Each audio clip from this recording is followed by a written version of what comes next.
नमस्कार दोस्तों, मैं संतोष कुमार सिन्हा आप सबका स्वागत करता हूं अपने इस YouTube चैनल में जिसका नाम है स्टॉक लर्निंग।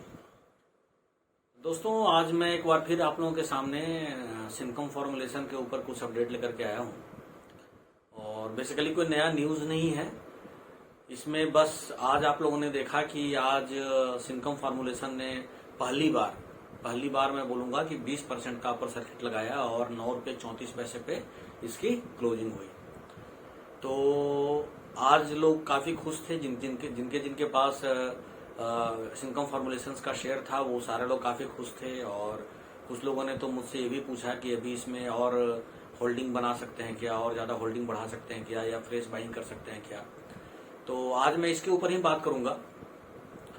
तो जैसा हर किसी के लिए बहुत हर्ष की बात होती है, बहुत खुशी की बात होती है कि अगर आप कोई शेयर रिकमेंड करें 2-3 रुपये पे और 3.25 रुपये पे, और वहां से वो शेयर बढ़ करके 9 रुपये तक चला जाए, 9.5 रुपये तक चला जाए, तो ऑब्वियस है कि जब 3 गुना कोई शेयर बढ़ जाता है तो रिकमेंड करने वालों के लिए या उस शेयर के बारे में बताने वालों के लिए बहुत खुशी की बात होती है। मगर साथ ही साथ एक जिम्मेवारी भी आपके ऊपर आ जाती है, क्योंकि अगर किसी शेयर का प्राइस बढ़ रहा है तो हमेशा आप ये नहीं बोल सकते कि हाँ इसको और खरीदो और खरीदो और खरीदो, क्योंकि कहीं ना कहीं अगर आप एक सच्चे मार्गदर्शक हैं या एक सच्चे दोस्त हैं, सच्चे मित्र हैं, तो आपकी भी एक जिम्मेवारी बनती है कि लोगों को इस बात के लिए जागरूक करना, बताना कि कहीं कोई आप गलत कदम ना उठाएं जिससे कि आपको कोई नुकसान ना हो। क्योंकि वैसे भी कहा जाता है कि शेयर मार्केट जो है वो काफी जोखिम का स्थान है, मगर मेरा ये मानना है कि शेयर मार्केट जोखिम का स्थान है या हम जोखिम लेकर के शेयर खरीदते हैं, या हम कुछ ऐसे तरीके से शेयर खरीदते हैं जिसमें कि जोखिम हो। तो ये सोचने वाली बात है।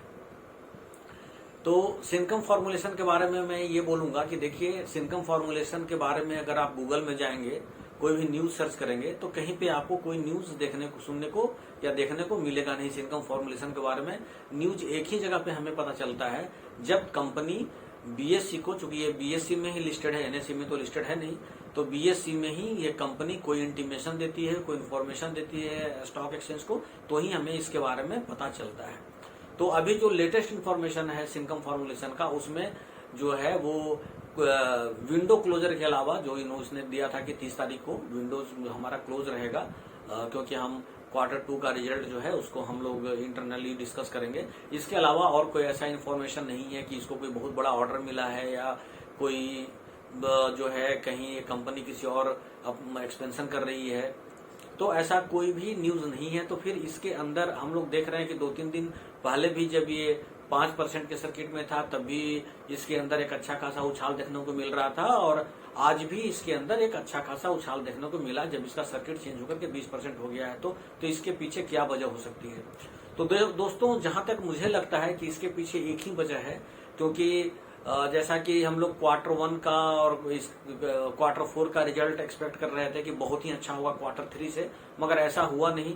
इसका रीजन रहा Q1 में तो खास करके जो कोविड रहा वो रीजन रहा। हालांकि फार्मास्यूटिकल्स कंपनी थी, तो इस कारण से कोविड का इसके ऊपर अच्छा ही इम्पैक्ट पड़ना चाहिए था, इसकी सेल बढ़नी चाहिए थी, मगर ऐसा हमें देखने को नहीं मिला। लेकिन अब जैसा कि लग रहा है कि धीरे धीरे जो है वो कोविड के बादल फिलहाल छट रहे हैं। कोविड-3 जो तीसरा लहर है वो लोग बोल रहे हैं कि आने वाला है, मगर वो कब आएगा नहीं आएगा इसके बारे में कोई जानकारी नहीं है, और ज्यादातर लोगों को वैक्सीन लग चुकी है। तो इस कारण लग रहा है कि अब जो इनका जो ट्रेड जो हुआ है वो मार्केट खुल गया होगा, और उसके कारण इनका ट्रेड काफी अच्छा हुआ होगा। यानी कि इस बार ट्रेड का जो फिगर है वो हमें देखने को अच्छा मिल सकता है, तो इनका रेवेन्यू भी हमें देखने को अच्छा मिल सकता है। और ऑब्वियस है कि कंपनी तो अच्छे खासे प्रॉफिट पे काम करती है, तो कंपनी का प्रॉफिटेबिलिटी भी बढ़ सकता है। तो यही एक वजह हो सकती है जिसके कारण मार्केट में लोग काफी आशान्वित हैं, काफी लोग पॉजिटिव हैं। लोगों को ऐसा लग रहा है कि इस बार का जो Q2 का जो रिजल्ट आएगा, इसमें कंपनी का ट्रेड बढ़ता हुआ नजर आएगा। इनका और भी जो दूसरे बिजनेस है वो उसके अंदर बढ़ोतरी देखने को मिलेगी, तो कंपनी एक अच्छा रिजल्ट पोस्ट करेगी। यही एक पॉजिटिव सकारात्मक वातावरण बना हुआ है, एक सकारात्मक माहौल बना हुआ है, और इसी माहौल के कारण जो है इसका शेयर प्राइस आगे भाग रहा है। सिर्फ यही एक रीजन मुझे समझ में आता है, और दूसरा मुझे कोई रीजन समझ में नहीं आता है, क्योंकि सिनकम फॉर्मुलेशन का कोई भी न्यूज आपको कहीं भी, चाहे वो ब्लूमबर्ग हो, जो आई मिनट हो या इकोनॉमिक टाइम्स हो, इंडियन एक्सप्रेस हो, किसी भी न्यूज़पेपर में इसके बारे में कोई न्यूज हमें सुनने को पढ़ने को नहीं मिलता है और ना ही ऐसा कुछ एक्सचेंज में आया है। तो यही एक वजह है, लोगों की उम्मीदें, लोगों का सकारात्मक रवैया इसको लेकर के लोगों ने जो आशा लगा रखी है कि क्वार्टर 2 का जो रिजल्ट आएगा वो अच्छा आ जाएगा और इसी आधार पे इसका शेयर आगे भाग रहा है।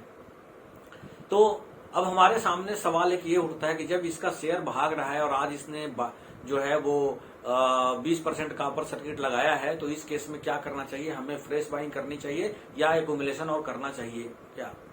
तो मेरा अपना मानना है, जो मैं ऑब्जर्व करता हूं, मैं आपको कोई राय नहीं दे रहा हूं क्योंकि मैं सेबी रजिस्टर्ड कोई एडवाइजर नहीं हूं, इसलिए आप मेरी राय का उपयोग शेयर को खरीदने या बेचने में ना करेंगे। मैं जस्ट एक अपना आपको जो मेरा जो आकलन है वो मैं आपके साथ साझा कर रहा हूं।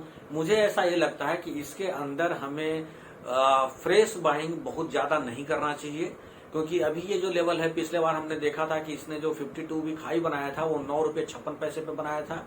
तो उम्मीद है कि कल शायद ये बना दे, और एक जब कोई भी स्टॉक का प्राइस जब 52 वीक हाई पे पहुंचता है तो वहां पे एक रिवर्सल का डर लगा हुआ रहता है। तो अभी आप जो इसके अंदर बने हैं, जिनके पास सिनकम फार्मूलेशन का शेयर है, मेरे ख्याल से अगर मेरे पास शेयर है, सिनकम फार्मूलेशन का है ही मेरे पास, जैसा मैंने पहले भी बताया है, तो मैं इसको होल्ड करूंगा और मैं क्वार्टर 2 के रिजल्ट तक इसको होल्ड करूंगा। उसके बाद क्वार्टर 2 का मैं रिजल्ट देखूंगा कि क्वार्टर 2 का रिजल्ट कैसा आता है। अगर क्वार्टर 2 का रिजल्ट अच्छा आया तो मैं इसमें आगे और कंटिन्यू करूंगा। अगर क्वार्टर 2 का रिजल्ट अच्छा नहीं आया तो फिर मैं फॉर द टाइम बिंग इस स्टॉक से निकलने की कोशिश करूंगा। लेकिन ऑल टाइम हाई पे मैं ना तो फ्रेश बाइंग करूंगा और ना ही मैं इसमें किसी को ऐसा मैं सलाह तो दे नहीं सकता, मगर मैं उम्मीद करता हूं कि लोग समझदारी से काम लेंगे।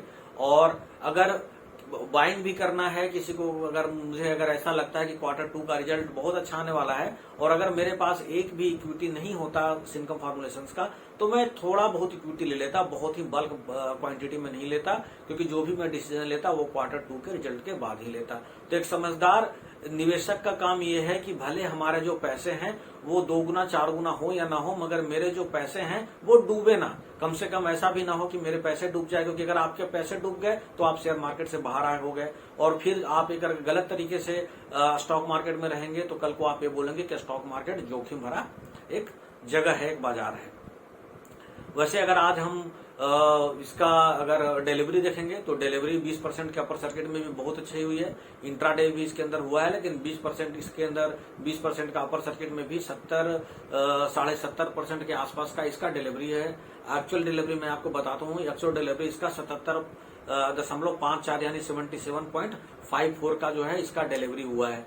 तो ये 77% का यानी 75% से भी ऊपर का डिलीवरी एक अच्छा डिलीवरी माना जाता है, खास करके तब जब स्टॉक जो है वो पेनी स्टॉक हो और वो 20% के अपर सर्किट में हो। दूसरी बात, अगर इसके डेली हम ट्रेडिंग वॉल्यूम की बात करेंगे तो एनएससी और बीएससी दोनों को मिला करके इसके अंदर रोज 80% के आसपास का वॉल्यूम जो है वो ट्रेड होता है। कभी 81%, कभी 82%, कभी 83%, कल इसमें 86% का हुआ था और आज इसके अंदर 75% जो है मतलब 77-77.5% का यानी 77.54% की डिलीवरी हुई है। तो डिलीवरी के पॉइंट ऑफ व्यू से ये बहुत ही अच्छा है। देखा जा सकता है इसके अंदर एक रुझान देखने को मिल रहा है। जो लोग डिलीवरी ले रहे हैं उनको ये उम्मीद है कि क्वार्टर 2 में ये कंपनी का रिजल्ट अच्छा आएगा और इसी बेस पे ये लोग जो है सो इसके अंदर डिलीवरी भी उठा रहे हैं। तो मेरा ये मानना है कि किसी भी स्टॉक में जब स्टॉक अपने 52 वीक हाई पे जाए तो थोड़ा सा सोच समझ करके उसके अंदर जो है सो इन्वेस्ट करना चाहिए। तो फ्रेश एंट्री लेने से मैं दूर रहूंगा और अगर मैं फ्रेश एंट्री भी लूंगा इस कंडीशन में तो बहुत थोड़ा सा ही मैं लूंगा, ज्यादा मैं बहुत ज्यादा बल्क में बाई नहीं करूंगा। हाँ, भले प्राइस मेरा 2-4-5 रुपया बढ़ जाए और क्वार्टर 2 का रिजल्ट अच्छा आ जाए तो मैं 5 रुपये महंगा पे मैं किसी भी शेयर को खरीदना जो है वो प्रेफर करूंगा, लेकिन मैं रिस्क जोन में खरीदना प्रेफर नहीं करूंगा। तो मैं आप सबसे यही कहना चाह रहा हूं कि सिनकम फॉर्मूलेशंस जो है ये अभी इसके अंदर तेजी बनी हुई है, इस तेजी का एंजॉय कीजिए और अपने आप को खतरे में ना डालें। आप लोग को पता है मेरा चैनल का ईमेल आईडी है stk.learning@gmail.com।